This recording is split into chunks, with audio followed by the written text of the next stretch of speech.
В центре оленьи рога, которые говорят о благополучии, дружеских взаимоотношениях членов семьи. Ночь искусств в Карабулакском музее началась с экскурсии для студентов Ингушского государственного университета. Гости мероприятия из солнечной Индии. Для них это возможность через экспонаты лучше понять культуру республики, ставшей для них временным домом. Познавательную часть сменила концертная программа. Яркие номера наполнили зал праздничным настроением.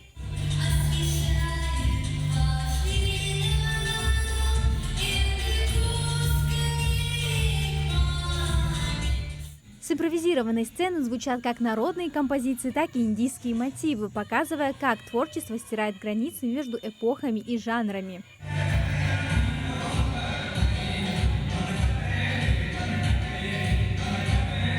Акция дает гостям шанс не только увидеть, но и создать что-то своими руками. Для юных посетителей организовали занятия по изобразительному искусству. Под руководством наставников ребята изучают основы орнамента, перенося на бумагу традиционные ингушские узоры. Каждый элемент такого рисунка – шаг к познанию наследия предков.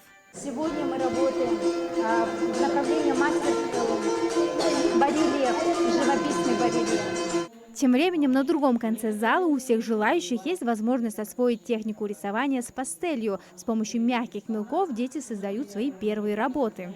Вы можете выбрать то, что вы хотите, то, что вам больше всего понравится. Мне очень понравилось представление. Я поучаствовала в мастер-классах, посмотрела на картины, порисовал.